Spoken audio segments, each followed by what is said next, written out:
New at 10, 32 years ago this week, America entered a war backed by public support when international diplomacy failed.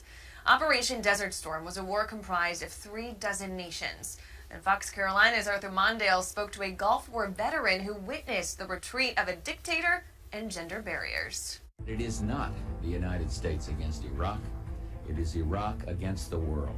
At its height, Operation Desert Storm was comprised of 36 nations against Iraq, a country with the fourth largest army in the world, who was on the brink of controlling a fifth of the world's oil supply. One critical early goal of the operation is to bring massive air power into Saudi Arabia so rapidly that Iraq will lose the chance for a quick, easy win. Air campaigns and ground assaults overwhelmed the Iraqi army, but these size operations still had costs. I was like, either I'm going to come back off the plane alive or not alive.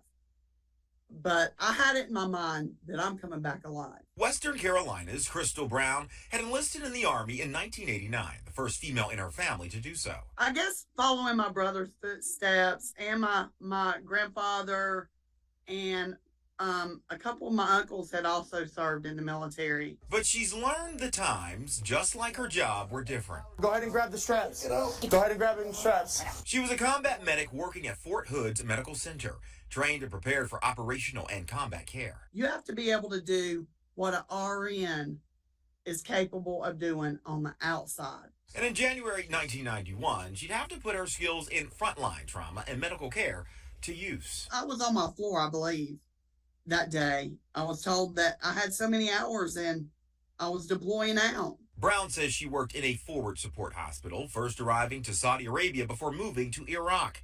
She says tending to the injured was as constant as the bombings. Shrapnel and bullet wounds, and I've seen prisoners of war and prisoners of war being released. It was just intense, the bombing. Unbeknownst to Brown was the milestone she was a part of.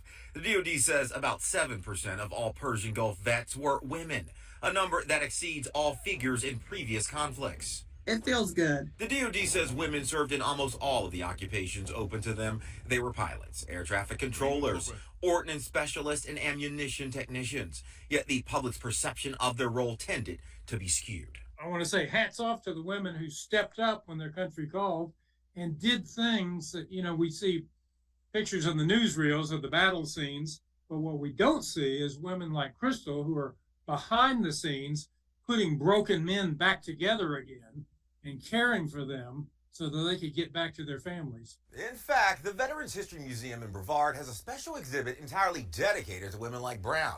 Meanwhile, at the national level, gender disparities amongst Gulf War era veterans put a microscope on improvements to access to health care services. I think the VA, because they've been a blessing in my life. A humble Southwest Asia Service Medal recipient who was courageously part of the liberation of Kuwait. Arthur Mondale, Fox Carolina News.